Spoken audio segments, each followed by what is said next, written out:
I need my security. You ready? On time. Steve Cordejo, KOR Sports. We're here with the one and only Coach Larry Wade. What's going on? Sir, we're here. We're here. Yes, sir. It's time. All the talking's done. Yes, sir. And here we are. Yes, how are you feeling? Great, man. That's what we're here to do, right? All of the training and all that talking is to get to this moment to fight, right? And we're a couple of days away, so a lot of the training part for me is done, so it's a matter of just locking and loading and letting Caleb do what he does best. I can't wait, man. Man, it's going to be a great fight. Man, I got to ask, it was kind of some drama a little bit at the gym or something? Something about, like, what? I saw you kind of involved. Caleb's trying to, like, leave and get his stuff. The gym owner's, like, Right. super crazy, man. I don't know. Obviously, I just saw the clips that, you know, you saw got released. It was very suspect, too, that he's kind of recording everything as well. Which I'm glad you were smart enough to recognize that. But like, this event happened it was like over a year ago that this happened.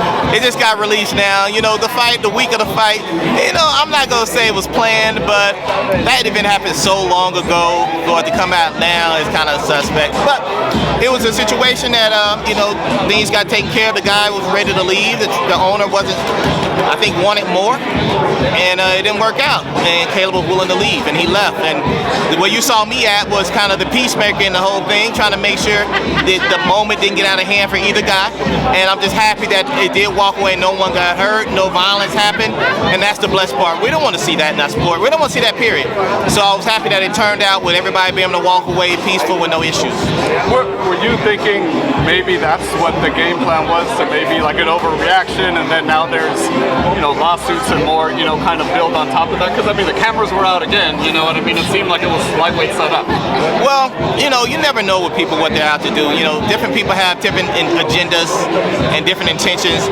Our goal has always been the same thing: to be great people, do great work, and make it exciting for the fans. So we'll continue to do that and let everybody else figure out how they want to live their lives, you know. But like I said, once again, I'm just happy that, you know, Caleb was professional and nothing came out of it. No one was touched, injured, or anything like that, or even hit to that degree. So that was the blessed part of it. Yeah, definitely, man. Any difference in Caleb that you've seen in this camp that maybe you hadn't seen in other camps? He's focused. He got his mind. Not that he hasn't been focused before, but it seemed like he's fallen into his own skin now. Not to say that he wasn't before, but it seemed like he's matured in the sport to where he has a little bit more poise, a little bit more patience, and he doesn't feel like he has to put on this ego facade of being this strong guy. He knows he's a strong guy. He knows he's a great fighter.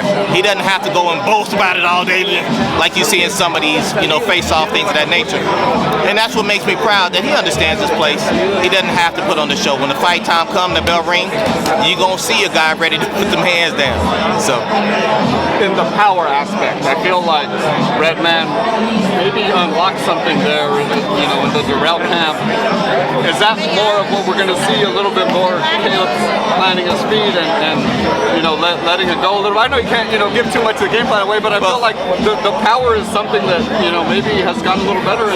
Well, you know what, Bradman definitely has helped in that process. Caleb has always had power, but stylistically, based on how the other trainer was training him, he was moving his feet a lot. And when you move your feet a lot, you can't sit down and throw a power shot.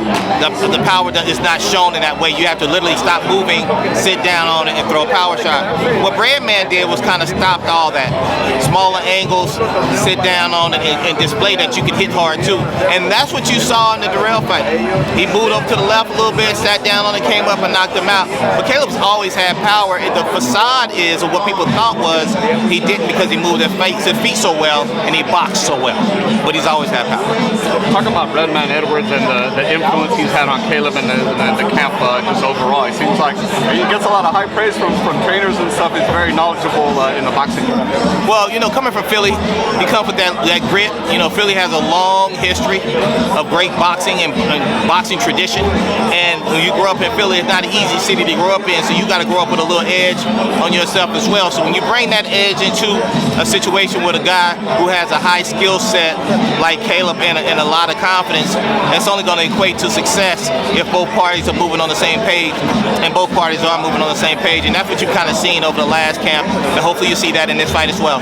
Man, I can't wait to see it, man.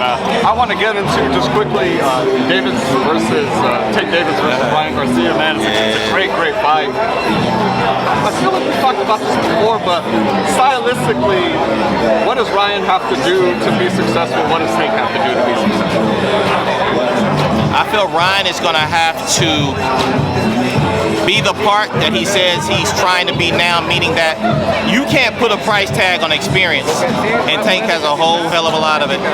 So he's going to have to be poised, he's going to have to rely on his corner, Joe Goose, and he's going to have to be able to trust that and do what he has to do accordingly as the rounds go through, because it's going to come a point where Ryan falls himself, if it goes 12 in those latter rounds, where he hasn't been in that ring with a guy that caliber in the championship round. And what Tank has showed us over time, when championship rounds come, man, he locks in. He's a different beast, and everybody don't have that, and he does. So Ryan's going to have to trust his corner. He's got to move accordingly. He can't go in there and try to do it himself and work off his own emotions. He's got to really trust his corner to do the job and follow those instructions, and he'll do well. But you can only do so well with a guy like Tank, right? Tank is special. He's a special guy. I've seen him with some top guys, man. I even seen him spar with Shawn Porter in camp, and the guy is special, very special. So. What did you learn about Tank in that sparring with Shawn Porter? I know you were there. I'm always going to remember you said they should have charged that door for that one. What did you learn about Tank in that sparring session with Shawn Porter? He's real. I don't know what, I saw it in the fight too, but Tank is real. Do not get it confused. What you see in the fights, that ain't no joke. But when Shawn sparred Tank, wasn't no cameras. It's just a handful of people. And I saw it in his eyes when he said he was gonna bite down, and he looked over there, and he came out that corner.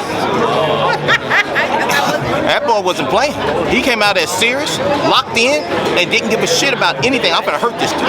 That's all he was thinking. And so, what I learned about him, if anybody ever questioned if that dude had it, that dude's a real dog, man. You hit him hard, I promise you, he's coming. He's coming. Kenny Porter told me that he was like, when he talked to Tank, he said, "Oh, Tank, I need more out of you," and he was like, "Kenny, I'm a dog too." He looked over at us, and I wasn't gonna bring it up because I didn't want to bring Kenny into the equation. Kenny spoke to him. When he turned around and looked at us, he said, "All right," and man, you saw it. You saw it. So if you ever want to question what that man could do, you didn't question it. When it's just that energy that he turned around. This before that particular round started. The energy that he brought to the corner, out that corner, you knew what was about to happen. He was coming to bring the heat, and he brought it that day. So I already know that when it comes to people leveling up in the fight, this kid's going to always find another level to go up because he's just built that way. I feel if someone takes it to level 10, he's going to take it to 12. They take it to 13, he's going to go to 15. They take it to 15, he's going to go to 18. He's going to keep leveling it up because he's just built that way. He's not going to back down. And after a while, if he can't just beat you out with just brute determination, you got to think about that boxing IQ as well. That boy has got years and years and years of experience. You got to deal with that too. Wow. I can't wait. I can't wait for all of them this Saturday at April 22nd. Let me say this. Ryan is good. Fast hands, power. I'm not taking anything away from his ability. He's a great fighter. He really is. I think he's underestimated. I will say this though, I'm not taking anything away from it. It's only the biggest difference is going to be that experience part. You know, who has the most understanding at the proper time, and that's going to make a big difference.